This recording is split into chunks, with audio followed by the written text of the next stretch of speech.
10 minute रुक जाइए। रोके थे ना हमको, इसलिए हम 10 मिनट रुक गए। तो आप लोग तो भले आदमी हैं, नो डाउट। Good afternoon. आप सबों को मेरी ओर से बहुत सारी शुभकामनाएं, ताकि आपको ईश्वर जल्द से जल्द सफलता दे दे। कहां तक आए थे?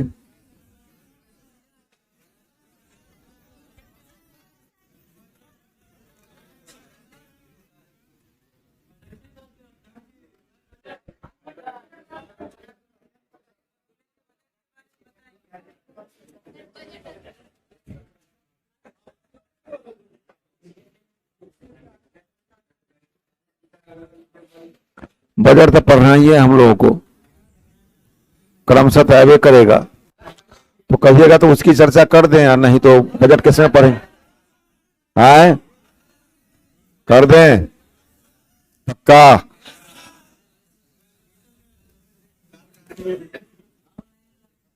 संक्षिप्त चर्चा होगी,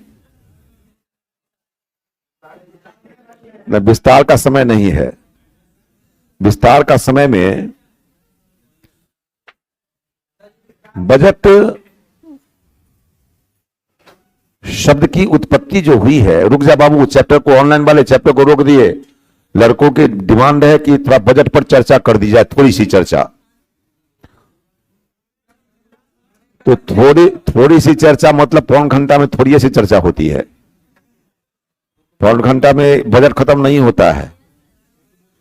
मुख्य बातें। तो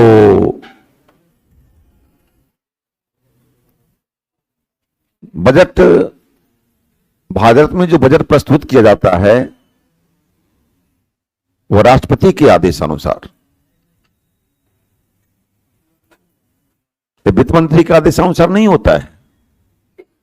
राष्ट्रपति यदि चाहें किसी भी मंत्री से बजट प्रस्तुत करवा सकते हैं, लेकिन भारत का रूल रहा है, भारत का नियम रहा है कि वित्त मंत्री के द्वारा ही भारत में बजट प्रस्तुत कराया जाए। इसलिए आज तक भारत के वित्त मंत्री ही बजट प्रस्तुत करते आ रहे हैं। सबसे अधिक बार बजट प्रस्तुत करने का सौभाग्य मोरारजी देसाई को है, कुल 10 बार, 8 + 2।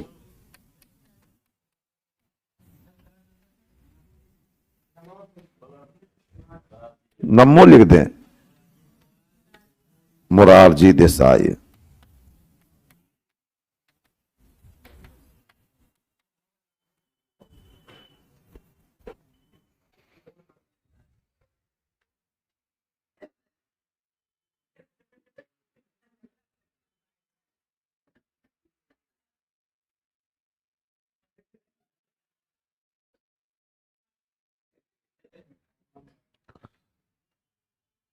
दो अंतरिम बजट था।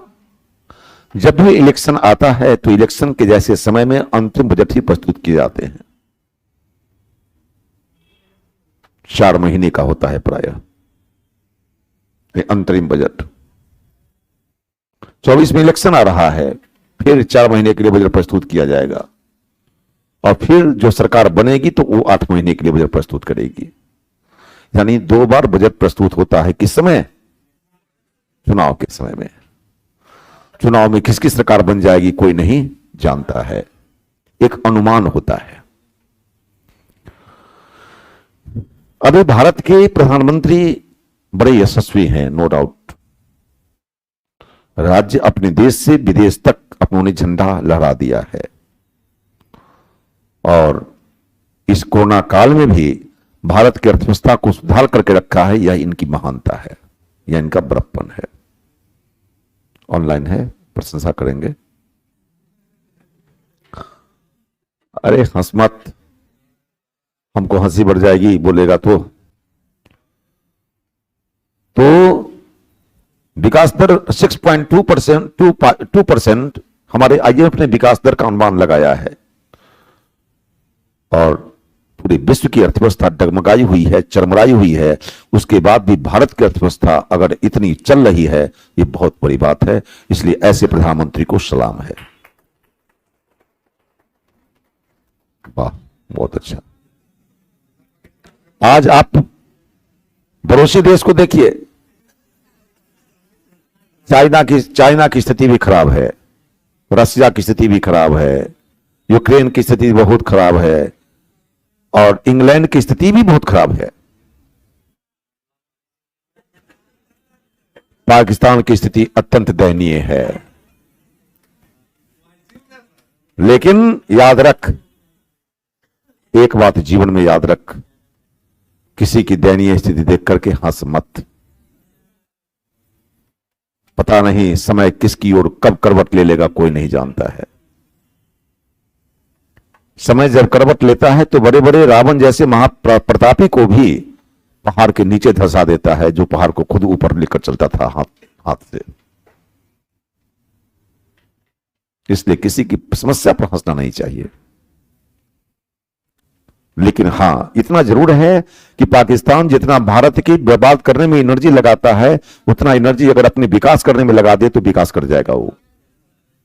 हमसे एक ने पूछा कि पाकिस्तान इतना विकास क्यों नहीं करता है, क्योंकि सारी एनर्जी तो भारत के बर्बाद करने में लगता है। तो जो दूसरे को बर्बाद करने में लगाता है वो खुद बर्बाद हो जाता है। तो ऐसी स्थिति में आज हमारे माननीय प्रधानमंत्री के तहत और निर्मला सीतारमण जी ने 2023 का बजट जो प्रस्तुत किया वो काबिल तारीफ है, नो डाउट। दो तरह की बात होती है, एक पक्ष एक विपक्ष। कितना भी अच्छा बजट बन जाएगा लेकिन विपक्ष कहेंगे कुछ नहीं है, न गरीबों के लिए है, न युवाओं के लिए है, न बुढ़ापा के लिए है, न महिलाओं के लिए है, कुछ है ही नहीं। और पक्ष वाले से पूछे, कहा कि इससे अच्छा बजट तो हो ही नहीं सकता है। मीडिया भी उसके पास पहुंचता है पूछने के लिए, जिसने न पेपर देखा हो न समाचार सुना हो, पहले ही से मन बनाए हुए हो कि हमको विपक्ष में बोलना है। तब ये बजट आपका निर्मला सीतारमण जी ने आपसे जो प्रश्न प्रस्तुत की, आपको कैसा लगा? कैसा लगा? इससे भी घटिया बजट होता है क्या? ला, क्योंकि वो माइंड सेट है पहले से, घटिया बजट का माइंड सेट है पहले से। अब पक्षधर वाले को कहे क्या नहीं है, सारे लोगों के लिए सब कुछ दे दिया है इन्होंने, इसलिए तो इसको अमृतकाल का बजट कहते हैं। बस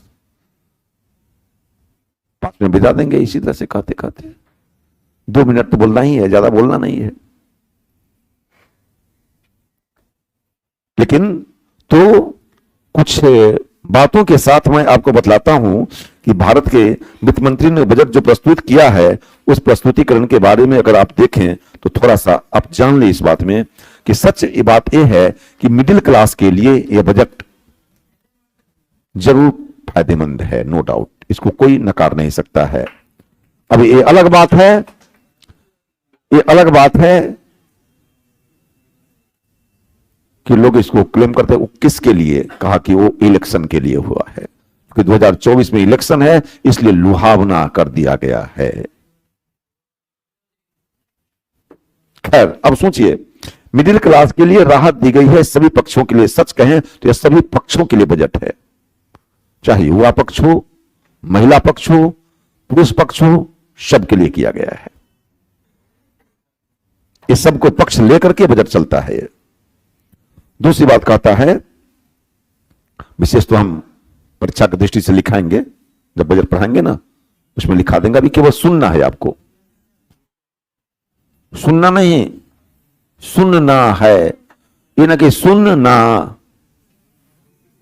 हाँ, सुनना है। अब देखिएगा, हर वर्ग को ध्यान दिया गया है, इसमें इंक्लूसिव ग्रोथ की बात की गई है।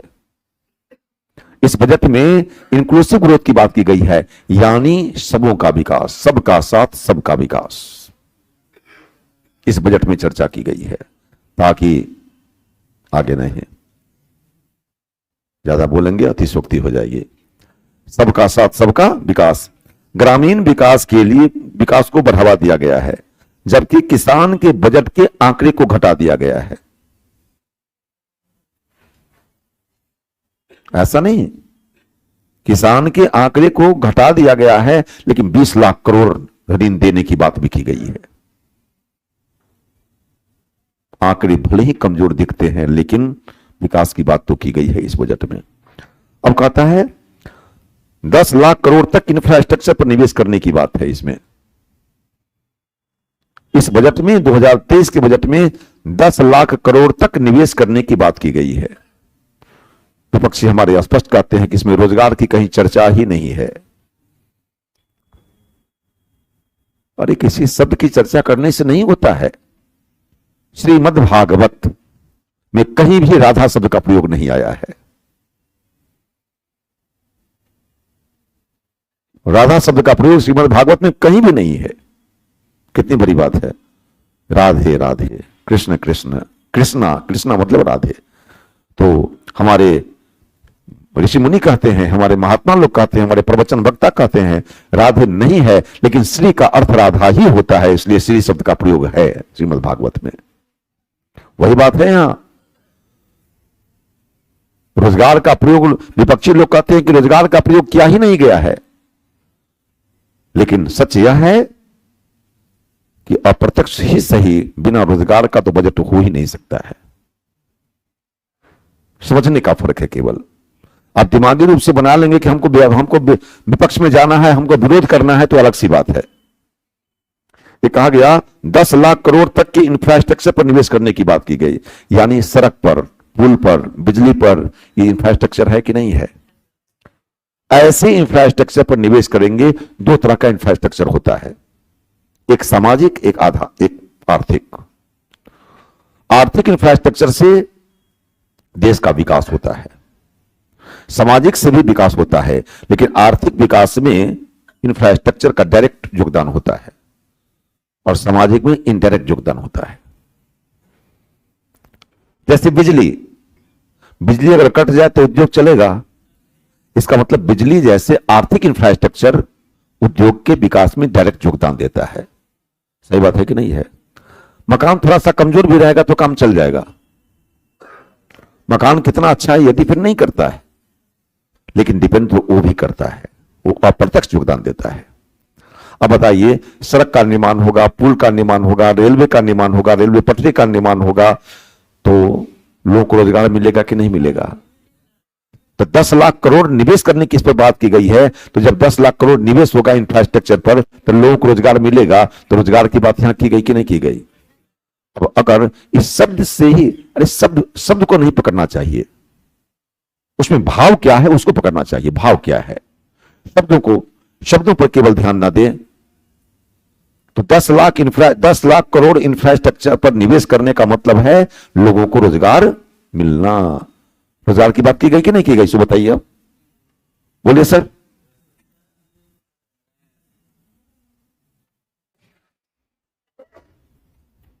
अच्छी बात है।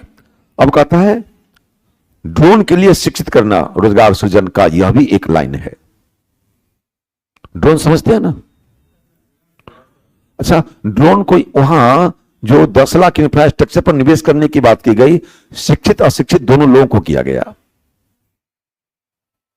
इंजीनियर सड़क बनवाएंगे, इंजीनियर को रोजगार तो मिलेगा ही, लेकिन अनपढ़ व्यक्ति को रोजगार मिलेगा जो मजदूर हैं। सड़क का निर्माण होगा, बिजली का निर्माण होगा।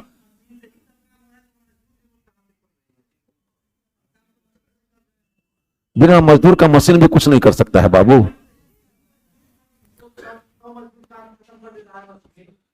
वो तो मशीनरी का ये सिद्धांत है। जब यंत्रीकरण आएगा तो इसको कहते हैं, अब क्या कहते हैं, औद्योगिक बेरोजगारी। जब मशीनरी का नहीं, बिना पहले श्रमिक का बिना रोजगार बढ़ ही नहीं सकता है। अंतर क्या है कि 10 श्रमिक जो काम कर सकते थे, वो 10 श्रमिक के बदले एक मशीन ने उसकी काम कर दिया। लेकिन एक मजदूर तो आना चाहिए। तो आप क्या चाहते हैं कि जीवन भर हाथे से उठाते रहे लोग? तो रोजगार की बात तो हम भी कर रहे हैं। नहीं नहीं, आज आप अच्छा 1 मिनट देख लीजिए, 1 मिनट देख लीजिए। अभी मेट्रो चल रहा है, सारा बड़े बड़े काम हो रहे हैं, क्या चीज से? मशीन से। लेकिन मामूली लोगों को रोजगार मिला हुआ है क्या? जितना पहरेदार बना हुआ है, वहां गार्ड बना हुआ है, गार्ड में किसको किसको रोजगार मिल रहा है? पढ़ा लिखा लोग है, अनपढ़ है। जितना लेबर काम कर रहा है, उछड़ बोरने वाला काम वो कौन कर रहा है? पढ़ा लिखा लोग है। जाकर देखिए, तब वास्तविकता पता चलेगा। ये केवल किताबी ज्ञान से पता नहीं चलता है। आज मेट्रो अगर आप देख रहे होंगे, हजारों लोग लगे हुए हैं कि नहीं उस काम पर, और अनपढ़ लोग लगा हुआ है। काम तो कर रहा है मशीन, लेकिन सारे काम मशीन नहीं कर सकते। अंतर यही है कि 10 की जगह 4 आ गया। 10 आदमी को रोजगार मिलता है, उसकी जगह 4 लोगों को रोजगार मिल रहा है। इसलिए कहा गया, ये हमारे गांधी जी का सिद्धांत था। उद्योग के बढ़ावा देने के लिए पक्ष में नहीं थे, तकनीकी का विकास के पक्ष में नहीं थे। क्योंकि तकनीकी का विकास होगा तो लोगों को रोजगार कमेगा। रोजगार कमेगा ये बात कहिए, लोग को रोजगार नहीं मिलेगा ये मत कहिए, ये वाक्य गलत हो जाएगा। क्या 10 लोगों की जगह 4 लोगों का ही रोजगार मिला? रोजगार तो मिला ना, बिना लेबर का। खाली मशीन से कुछ होने वाला है जी? आज मशीन को उठाने वाली कौन है? मशीन ही है। आज बड़े बड़े देखते हैं, हमारे बगल में मेट्रो चल रहा है, अब ऊपर रखना शुरू कर दिया, मशीन के द्वारा रख रहा है। लेकिन रखने वाला वो 4 आदमी है, 5 आदमी है, रखने वाला कौन है? मजदूर है। उस पर सेट कौन कर रहा है? मजदूर सेट कर रहा है। बिना मजदूर का मशीन भी कुछ नहीं कर सकता है, क्योंकि मशीन को आपने बनाई है। अंतर यही है, केवल 10 की जगह 4 मजदूर लग रहे हैं, हमारे 6 आदमी बेरोजगार हो रहे हैं। ऐसी बेरोजगारी को औद्योगिक बेरोजगारी कहते हैं, प्रौद्योगिक बेरोजगारी कहते हैं। बात समझ आई? ये बात है। बिल्कुल नील न कर दें, बिल्कुल नील कर दीजिएगा कि सब मशीनें से काम हो रहा है, ऐसा नहीं। ये प्रमाण है, जाकर देखिए।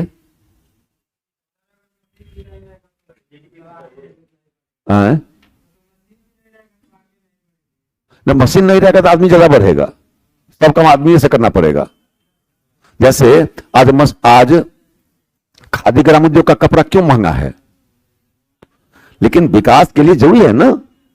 खादी ग्राम उद्योग का कपड़ा क्यों है? हाथ से बुनता है, तो हाथ से बुनने का मतलब लोगों को रोजगार ज्यादा मिलता है, तो महंगी भी तो ज्यादा होती है। लेकिन जहां मशीनरी है, बताइए, सूती कपड़ा उद्योग में, रेलवे में तो इतना आ गया, 16 लाख कर्मचारी से भी अधिक कर्मचारी काम कर रहा है। आप कंप्यूटर चलाने वाला, आखिर एक को ही रोजगार मिला कि नहीं मिला? अब कहिएगा कंप्यूटर से काम होता है, तो कौन करेगा? करेगा ना। इसलिए रोजगार करने वालों की संख्या में भले ही कमी आ गई, लेकिन जहां 0 था, 0 से वृद्धि पर तो आया ना। अगर यह सड़क का निर्माण भी नहीं होता, पुल का निर्माण भी नहीं होता, तो जो 4 आदमी को रोजगार मिलता, यह भी नहीं मिलता। हां, तकनीकी नहीं होता तो इसकी जगह पर 10 आदमी को रोजगार मिलता। अंतर यही है। लेकिन केवल अगर उसका विकास ना हो तो आपका देश विकास कर पाएगा? विकास के लिए श्रम प्रधान उद्योग के साथ साथ तकनीकी प्रधान उद्योग का विकास भी जरूरी है। इसलिए हमारे गुणार मिडल ने कहा था, गुणार मिडल ने स्टेटमेंट दिया था, भारत में शिक्षा जो है दुर्भाग्यपूर्ण है। भारत की शिक्षा केवल है क्लर्क बनाने वाली, केवल पदाधिकारी बनाने वाली, और क्लर्क पदाधिकारी नहीं बना तो जीवन भर बेरोजगार रह जाएगा। गुणार मिडल का स्टेटमेंट है। क्यों? उन्होंने कहा था सनराइज इंडस्ट्री होनी चाहिए शिक्षा में, तकनीकी शिक्षा होनी चाहिए। अब बताइए, तकनीकी शिक्षा की बात करेंगे और तकनीकी विकास करेंगे तो फिर उस बात को लेकर चलना पड़ेगा। 10 की जगह 4। आज कितना आसानी से आप जाते हैं एटीएम में, बोलिए ना, आराम से, हम बैंक जाने की जरूरत नहीं है। हमको तो आता भी नहीं ये सब चीज करने। आप लोग जाते हैं तो कैसे कैसे टिपते हैं।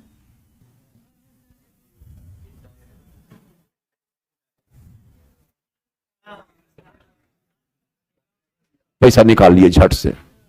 आप लोग के पास तो एटीएम नहीं है वो ऐसे रखा रहता है। हम तो भूल आ गए एटीएम चलाना। अब कितनी आसानी से पैसा ले लेते हैं, आप लेते हैं ना। पहले क्या था? बैंक में जाते थे, लाइन में लगते थे, पैसे खत्म हो गए। तो कम से कम ये बात सत्य है कि ये बात सत्य है। अब उसके लिए आपको करना पड़ेगा जनसंख्या वृद्धि को कंट्रोल करें। तो जो चिंता करनी चाहिए उसकी चिंता नहीं कर रहे हैं और सीधे सरकार पर भिड़ गए कि सरकार उद्योग बढ़ावा दे। अरे तो अपना काम करना, पहले उद्योग पर काहे भिड़ गया तू? बोले सही बात है कि नहीं है? हाँ। इसलिए निश्चित रूप से अगर देश को विकास कराना है तो जनसंख्या वृद्धि को नियंत्रित रखिए। एक ने पूछा हमसे, हमने कहा कि देख बाबू, जनसंख्या बढ़ने के पीछे रीजन है, सबसे बड़ा गरीबों में जनसंख्या बढ़ती है, अमीरों में जनसंख्या नहीं बढ़ रही है। लेकिन है तो देश में ना, गरीब बढ़े चाहे अमीर बढ़े, बढ़ी तो गिनती तो उसकी भी होगी। अब उसको जाकर से है ताकत शिक्षा देने का, जनसंख्या कम कर, पहले तो माथा फोड़ देगा ईंटा से। हमारा बाल बच्चा के तू खिलाता है? तू उपदेश देने आया है? उसकी सोच है कि हमारे 10 बच्चे होंगे तो 2,000 रुपया कमा के आएगा तो 20,000 रुपया हो जाएगा। उसकी यह सोच है। और आपकी सोच है कि एक बच्चे होंगे तो उसको बढ़िया से पढ़ाओ लिखाओ, उसको पढ़ाने की कोई चिंता नहीं है। तो जनसंख्या बढ़ने के कारण बेरोजगारी बढ़ रही है, तकनीकी। इसलिए गांधी जी के समर्थक हम भी हैं, ऐसा नहीं कि समर्थक नहीं है, लेकिन सब बात के समर्थक नहीं है। सारी बातें समर्थन कर ही दें ये कोई जरूरी नहीं है।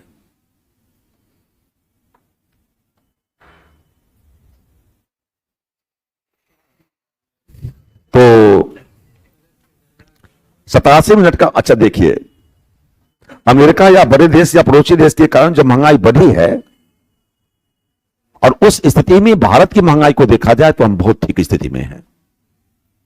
अब अपने पड़ोसी देश का महंगाई देखिए और भारत की महंगाई को देखिए, आपको प्रशंसा करना पड़ेगा मोदी जी की।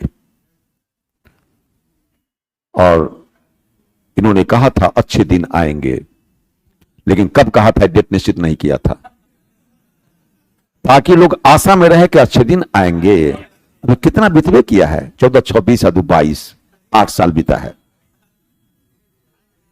8 साल बीता है, अभी कितना दिन बीता है? अच्छे दिन की आशा में रहे हैं। अच्छा ये बताइए, कहीं भूत पार्टी में जाते हैं खाने के लिए, बैठा कर खिलाते हैं, आशा में रहते हैं कि नहीं? पहले पत्तल देगा, मन में रहता है जल्दी से ना पूरी लावे ना तो क्या तमाशा किए हुए है। तो पानी देगा, पानी छिड़किए, फिर पानी पटाइए, अब वो कचौड़ी लाएगा, कचौड़ी तो खाने, अब सब्जी लाने में 2 मिनट। हाँ, भात दाल में घी के लिए परेशानी है। जब तक अंत में नहीं करेगा तब तक भात दाल का घी नहीं चलेगा, तब तक नहीं चलेगा। तो प्रतीक्षा, देख, रिजल्ट के लिए भी प्रतीक्षा करनी पड़ती है। बिना प्रतीक्षा का दुनिया में कुछ नहीं होता है। अच्छा, 87 मिनट का भाषण दिया था आपके वित्त मंत्री ने। 87 मिनट, 87 मिनट, 87 मिनट दे दिया। और इन्होंने कहा यह अमृतकाल का बजट है। अमृतकाल, अमृतकाल क्यों कहा गया? जब अमृत की खोज की गई थी तो राक्षस में और देवता में कंपटीशन हो गया था। देवता तो बुद्धिमान होते हैं, राक्षस तो राक्षस से होता है। आदमियों में किसी को नहीं कहते हैं राक्षस कहीं का, राक्षस है नहीं, लेकिन राक्षस कहीं का मतलब कहीं का तो राक्षस है। तुलना कर दिया राक्षस से, कहा कि ठीक है। राक्षस लोग को मुंह पकड़वा दिए, सांप का मुख, काटेगा तो एक ना काटेगा। और देवता लोग अपने पूछ पकड़ लिए, चलो मंथन करो। मंथन किया, निकला क्या? अमृत। अमृत, राव अमृत। अब देवता लोग को घड़ा मिला अमृत का, सब पी रहे थे। राहु ने क्या किया? भेष बदल लिया और साइड में बैठ गया, वो भी पीने के लिए, पी लिया। भगवान विष्णु को पता चल, अरे ये तो राक्षस भी पी लिया, ये तो अमर हो जाएगा। जो अमृत पी लिया, आपने से कोई पिया है? नहीं। जो अमृत पी लिया अमर हो गया। मौका मिले तो कहीं जानिए, भगवान विष्णु ने उस राहु को चक्र से काट दिया, गर्दन हो गया केतु, इधर हो गया राहु, राहु और केतु नहीं, गर्दन राहु और यह केतु, तो राहु और केतु दो भागे बट गया। अमृत का है मतलब मरे हुए को भी जिंदा कर देना, उसको अमृत कहते हैं। यानी जो अर्थव्यवस्था देश की चौपट हो गई उसमें भी अगर डाल दिया जाए तो वो हो जाए। तो अमृत काल इसको कहा क्यों गया, इसमें लक्ष्य रखा गया 2023 को अमृत वर्ष माना गया, क्योंकि 25 वर्षों में यानी 2047 तक इस देश की अर्थव्यवस्था को विकसित देश बना देना है। अब भारत जिस दिन विकसित हो जाएगा आपकी तालियां लगेगी कि नहीं लगेगी? अरे बात सुनकर तालियां लग जाती है, विकसित देश होने पर तालियां नहीं लगेगी। फिर हम लोग चलेंगे गांधी मैदान में ताली लगाने के लिए, एक बार भाषण देंगे, तालियों की गड़गड़ाहट लगेगी, इसको कहते हैं अमृत काल। 2023 को अमृत माना गया क्योंकि अमृत का मतलब शुभ मुहूर्त, अमृत का मतलब शुभ मुहूर्त, शुभ समय, शुभ पान। अब ये शुभ पान किया गया कि 2023 में 23 से हम शुरू करेंगे तो 25 वर्षों में 47 तक हमारा क्या हो जाएगा। इस प्रकार से जी 56 साल के हो जाएंगे आप 56 साल के हो जाइएगा, वाह 56 साल के हो जाएंगे 25 वर्ष में। ये कितना हो गया, 36 हो गया क्या, 30 हो गया है, अच्छा अच्छा तब 56 30 हो गया तब 56, लेकिन 30 लग नहीं रहे हैं आप लोग, तो लग रहे हैं अभी 16-17 के हैं।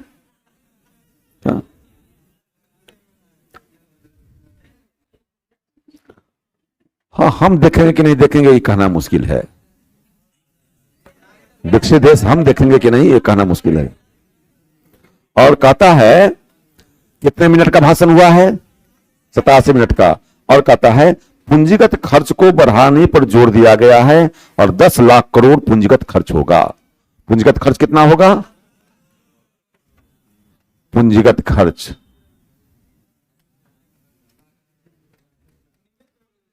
हाँ पूंजीगत खर्च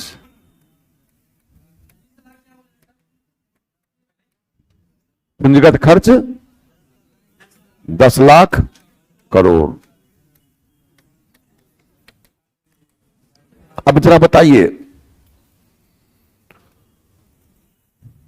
दो तरह का खर्च होता है, रेवेन्यू एक्सपेंडिचर, कैपिटल एक्सपेंडिचर। ये पूंजीगत खर्च है, पूंजीगत खर्च का मतलब जो दीर्घकाल के लिए खर्च किए जाएं उसको पूंजीगत खर्च कहते हैं, और जो बार बार खर्च किए जाएं उसको रेवेन्यू एक्सपेंडिचर कहते हैं, राजस्व व्यय कहते हैं। जैसे बार बार खर्च करना, किसी कलर का पेमेंट बार बार होगा, ये रेवेन्यू हो गया। सड़क का निर्माण लंबे समय के लिए होगा, ये पूंजीगत हो गया। पुल का निर्माण पूंजीगत, विद्युत का निर्माण पूंजीगत, स्कूल के टीचर का पेमेंट रेवेन्यू, स्कूल के बिल्डिंग का निर्माण पूंजीगत हो जाएगा। लॉन्ग टर्म के लिए हो तो पूंजीगत और बार बार हो तो रेवेन्यू। तो पूंजीगत खर्च की बात की गई 10 लाख करोड़। अब बताइए इस 10 लाख करोड़ से जो ऐसे खर्च होंगे, रोजगार बढ़ेगा कि नहीं बढ़ेगा? जितना ही % को रोजगार मिले, लेकिन रोजगार तो बढ़ेगा ना, टाइम है ना, हो कहते ना समय भी जाता है। अब कहता है कृषि कर्ज का लक्ष्य है कितना, 20 लाख करोड़। कृषि जो किसानों को लोन दिया जाएगा 20 लाख करोड़ तक की बात है यहां। और प्रधानमंत्री आवास योजना 79,000 करोड़ रुपए खर्च किए जाएंगे इस पर। प्रधानमंत्री आवास योजना, कोई व्यक्ति का मकान, कच्चा मकान नहीं रहेगा हमारा छोड़कर। हमारे पास आज भी कच्चे मकान है, खपरा का मकान है आज भी मेरा, लेकिन आज तक हमारी सरकार, इतना बुराई करते हैं सरकार को, लेकिन हमारे मकान नहीं बनवा सकी सरकार। कैसे कैसे लोग बनवा लिए मकान, छत का मकान पहले से बना हुआ है, उसका ले लिया, उसके अंतर्गत पैसा, अब वो अकेले फोटो खींचकर भेज दिया कि हम बनवाए हैं। बोले हुआ है कि नहीं हुआ है, लेकिन आज तक मेरे पास नहीं आया है। और महिलाओं के लिए, बच्चों के लिए, युवाओं के लिए भी यह योजना है, इसमें दिया गया है। और इसमें कहा गया है वित्तीय घाटा 5.9% रखने का अनुमान है।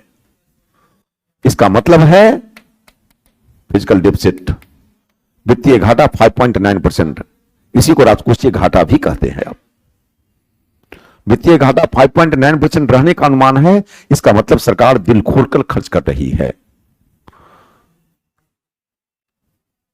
कोई गेस्ट आवे, आप होटल में ले जाएं खिलाने के लिए और आपसे पूछें कौन मिठाई खाने का मन है, बोलो, क्या कहिएगा?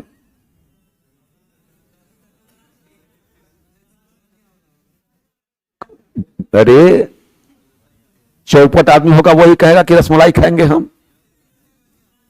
इज्जत बचाने वाला आदमी क्या कहता है, ना ना छोड़िए ना, ऊपर से अंदर, अंदर से तो मन है खाने का, लेकिन ऊपर से कहते हैं कौन हो, रहने दीजिए, छोड़िए ना, ओ हो छोड़िए ना, ऊपर से माने छोड़िए ना, नहीं नहीं खाओ खाओ। अब वो अपना मन से कहते हैं दीजिए दो छेना पाइस, छेना वाला दीजिए, रसगुल्ला, दो रसगुल्ला खा, दो काला जामुन दीजिए, एगो छेना पाइस दीजिए, एगो रसमलाई दीजिए। राक्षस ऐसे खाएगा, कितना आदमी खाएगा? कल एक आदमी गए हमारे साथ, गए थे वो भोज में, हम नहीं खाए, मैं नहीं खाता हूं जल्दी, तो उनका संडे था, एतवार, नमक नहीं खाते हैं। तो खाइए ना आप, तुम अब मिठाई के शौकीन आदमी हैं। 3 प्लेट की 4 प्लेट खाए गाजर, गाजर के अथी के बेसन के हलवा, बेसन गाजर नहीं, 3 प्लेट की 4 प्लेट खाए।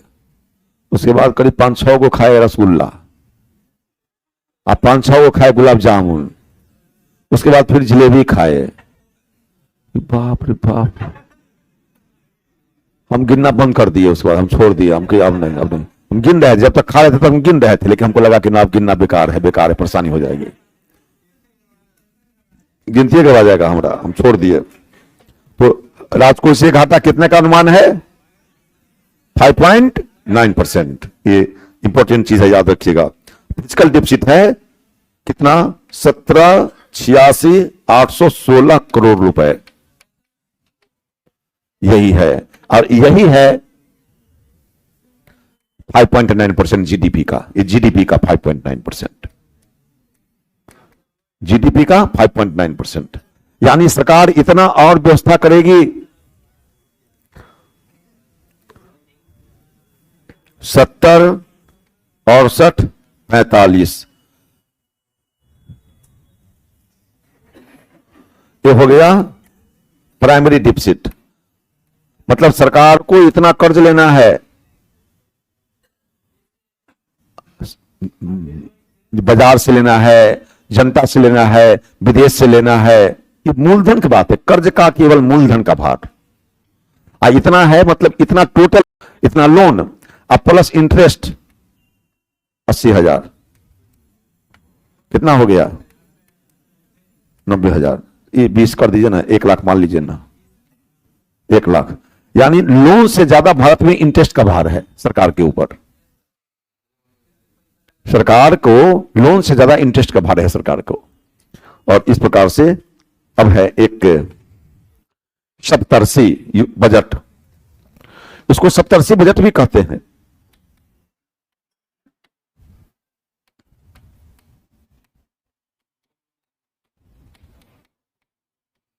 मतलब 7 योजनाएं हैं इसमें, मुख्य 7 योजनाएं मुख्य हैं। पहला है समावेशी विकास।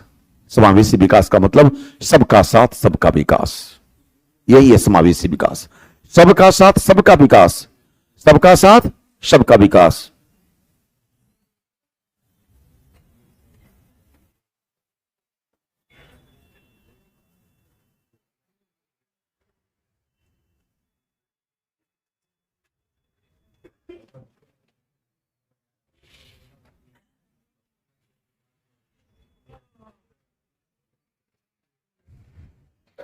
तो समझे बात।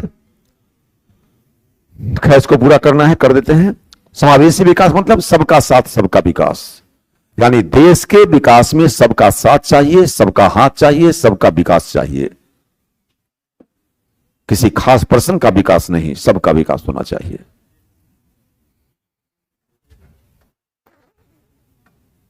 बहुत गर्मी लगी, इतना बुलवा दिए आप लोग, आए बजट के चक्कर में ना, ठंडा मार देगा।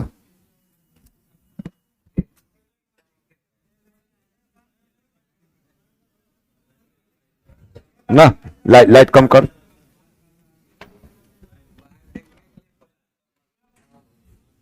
डेंगू आ जाएगा, डेंगू 100 फीट से ऊपर नहीं चढ़ता है वो। डेंगू की चिंता मत कर, हम लोग इसलिए सबसे ऊपर में क्लास रखे हैं। 6 फीट तक डेंगू आता है, 6 फीट के ऊपर डेंगू नहीं आता है। 6 फीट से ऊपर है ना, उसकी क्षमता खत्म है।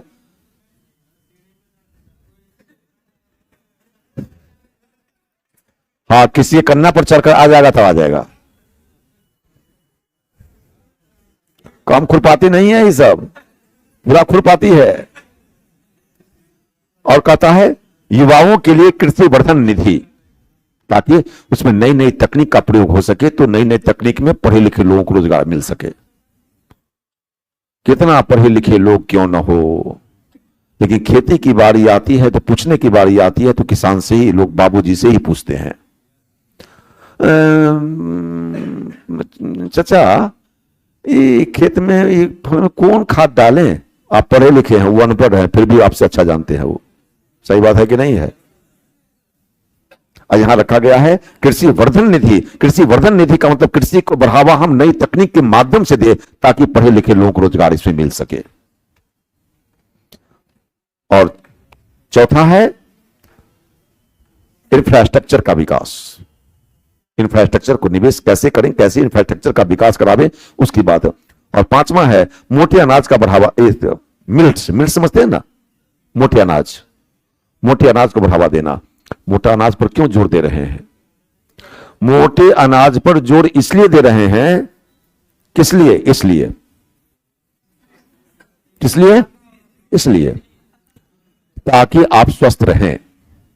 मोटे अनाज पर बल देने का मतलब है आप स्वस्थ रहें।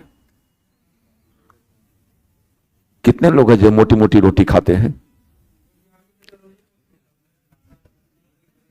अच्छी बात है, आप लोग तो एकदम रगड़ देते हैं एकदम। और मोटा अनाज खाना है, स्वस्थ रहना है। मोटे अनाज खाने से आपको शुगर नहीं होगा। इसलिए जिनके घर में शुगर है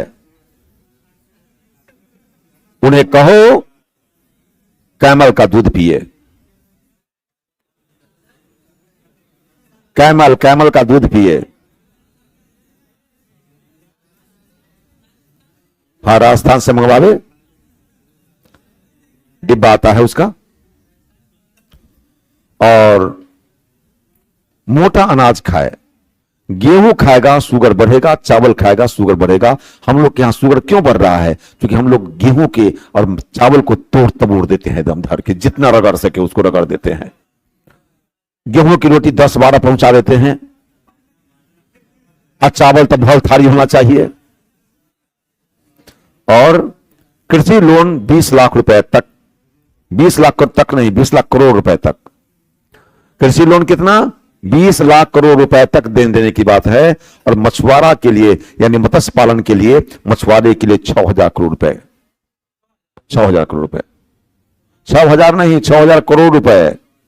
6000 में क्या होगा? तो मछली वाला 6000 रुपया का मछली रखेगा। 6000 करोड़, बताइए ना, 6000 करोड़। अच्छा, और सहकारी बैंकों का कंप्यूटरीकरण होना चाहिए। सहकारी बैंकों का कंप्यूटरीकरण होना चाहिए। और इस प्रकार से पुरानी व्यवस्था में होम लोन से था 2 लाख रुपए, कर में छूट। अगर होम लोन आपने लिया है तो उसे इंटरेस्ट अगर आ रहा है और 2 लाख तक भी इंटरेस्ट बन रहा है तो 2 लाख आपका माइनस हो जाएगा। जैसे छोटा सा एग्जांपल, 8 लाख आपकी इनकम है, तो 2 लाख माइनस हो जाएगा होम लोन में, इंटरेस्ट में, अगर इंटरेस्ट आ रहा है उतना तो 2 लाख प्लस आपके बच्चे पढ़ने वाले हैं। अरे बेवकूफ, आपके मतलब, अरे आपके कहने का मतलब समाज के बच्चे होते हैं, कैसे आदमी है तो एकदम एकदम गलत अर्थ लेता है, एकदम अर्थ तो लोग अनर्थ कर देता है, क्या पढ़ाएंगे हम, अर्थ के अनर्थ कर देता है अरे आपके मतलब समाज के, तो समाज के बच्चे पढ़ने वाले हैं, अब ऐसे बोलेंगे, अब संभल कर बोलना, तो समाज के बच्चे जब पढ़ने वाले हैं तो समाज के बच्चे को पढ़ाने के लिए जितना बाबूजी फी देंगे उतना फी माइनस हो जाएगा, जितना LIC होगा वो सब माइनस हो जाएगा। यानी ये सब मिलाकर के इन्वेस्टमेंट है होना चाहिए 1.5 लाख तक, इससे अधिक नहीं, 1.5 लाख तक की छूट दी गई है। आप अपने इनकम 8 लाख, 2 लाख माइनस 2 लाख बराबर कितना हो गया, 6 लाख, अब माइनस 1.5 लाख कितना हो गया, 4.5 लाख। अब कहता है कि आप नेशनल पेंशन स्कीम 50,000 रुपया, यही ना है, नेशनल पेंशन स्कीम 50,000 रुपए, ठीक है याद। NPS कितना है, यानी फिर 50,000 इसमें माइनस कर दीजिए, 4 लाख। और अब कहता है 50,000 रुपया और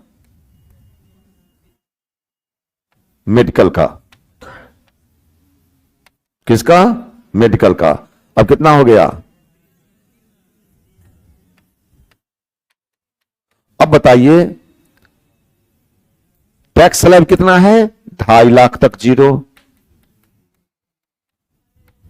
अब यही हो गया 3 लाख तक जीरो। आपके बजट में क्या हो गया, 3 लाख तक जीरो, 3 लाख तक जीरो, 3 लाख से 6 लाख तक 5%, 6 लाख से 9 लाख तक 10%, 9 लाख से 12 लाख तक 15%, 12 लाख से 15 लाख तक 20% और 15 लाख से ऊपर 30%। यही स्लैब है इस नया वाला में। बोलिए, किसी को कंफ्यूजन है तो बोलिए।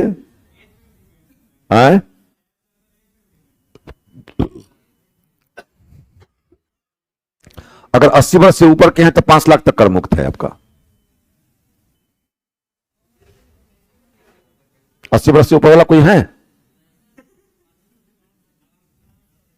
अच्छा,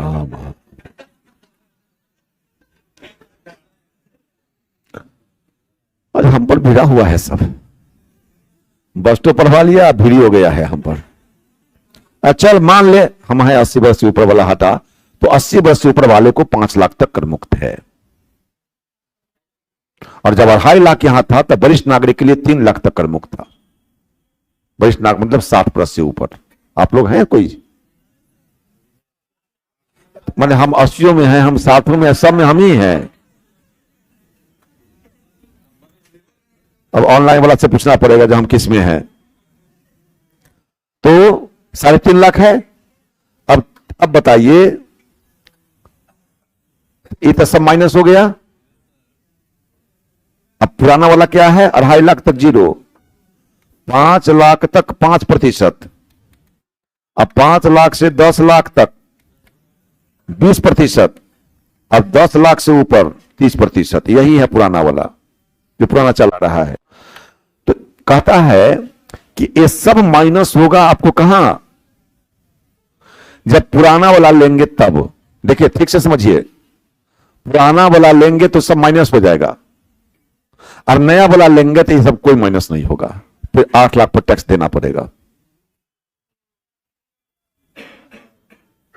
मेरी बात समझ रहे हैं? अब 3.5 लाख माइनस 2.5 लाख कितना बच गया है? अब 1 लाख का 5% कितना होगा, 5,000। यही टैक्स देना पड़ेगा किसमें, पुराना वाला में। लेकिन नया वाला लेंगे तब यहां देखिए 3 लाख तक जीरो, 3 लाख तक, और 3 से 6 लाख। बैठ जा ना बाबू, आकर बैठ जा, बैठ जा, बैठ जा, बैठ जा, आ जा। जितना अच्छे विद्यार्थी हैं सब आ जा, और जितना घटिया हो सब बाहर में रह। अच्छे विद्यार्थी सभी आ जा।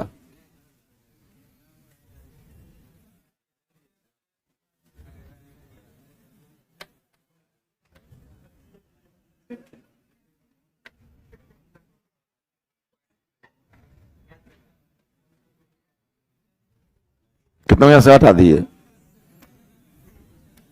अब चल, तो 3 लाख तक कितना है, जीरो। अब 3 लाख से 6 लाख, 3 लाख हुआ, तो फिर 3 लाख का 5% कितना होगा, 15,000। आज तक 6 से 8 लाख तक 10% यानी 2 लाख, 6 से 8 लाख 2 लाख हुआ ना, तो 2 लाख का 10% कितना, 20,000। कितना हुआ, अब बताइए। नया बला में आपको लग जाएगा कितना, 35,000 रुपया, और पुराना बला में आपको लगेगा 5,000 रुपया।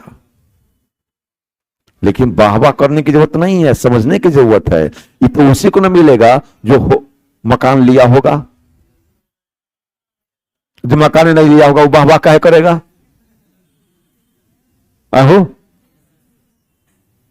तो सरकार का उद्देश्य है ऐसे स्कीम को लाने का कि ताकि हम नए स्कीम की ओर ले चलें, नए स्कीम वाले में हम श्रम ले चले। ये सरकार का उद्देश्य है नई वाली योजना के तहत। अब मैं आपको बतलाता हूं, देखे 45 मिनट हो गए ना, पारे कर गया होगा। अब इस प्रकार से जब टैक्स लगेंगे तो 7 लाख तक कर मुक्त रखा गया है। कितने तक, लेकिन 7 लाख, बड़े मजे की बात है, आपको मैं बतला दूं, बड़े मजे की बात है ये। कैसी बात है, मजे की बात है, बतला दूं। कोई मिठाई खाने में ही मजा नहीं आता है, बात सुनने में ही मजा आता है।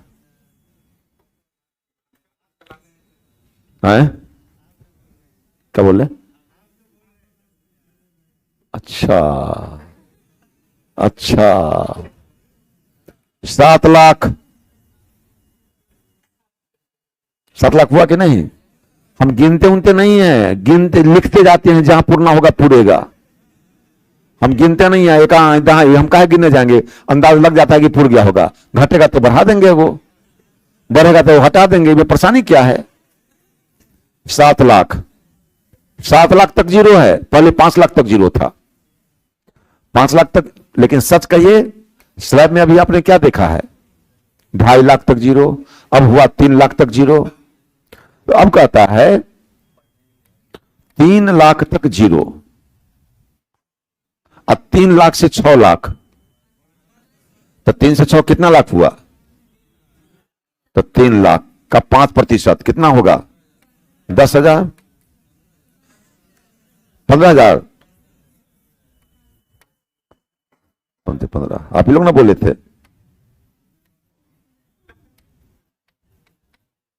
15,000, 1 लाख, 1 लाख का 10%, 10,000, ये कितना हो गया, 25,000। सरकार ने कहा कि जिस व्यक्ति की आमदनी 7 लाख रुपए तक है वह व्यक्ति कर मुक्त होगा। जिस व्यक्ति की आमदनी 7 लाख है, आकर बैठ जा, ए खन्ना बैठ जा, तू लोग कलेजा पर मत चढ़, आएगा सीढ़ी से बाहर रह, या तो अंदर आ जा, तो सीढ़ी के बाहर रह, न सीढ़ी के बाहर नहीं, सीढ़ी पर रह। हाँ, यहां आकर, अरे बैठ, हम तो इज्जत दे रहे हैं, बैठा रहे हैं, कोई इज्जत नहीं देगा इतना। हम विद्यार्थियों को बहुत इज्जत देते हैं, हमें भी इज्जत देता है, ऐसा नहीं कि नहीं देता है। इज्जत पाने के लिए इज्जत देना पड़ता है, जीवन में सीख ले। इज्जत उसी को मिलती है जो खुद इज्जत दूसरे को देता है। 25,000 हुआ। अब एक केवल फायदा है 7 लाख वाले तक ही, 7 लाख से अधिक वाले को फायदा नहीं है। इनकी इनकम 7 लाख,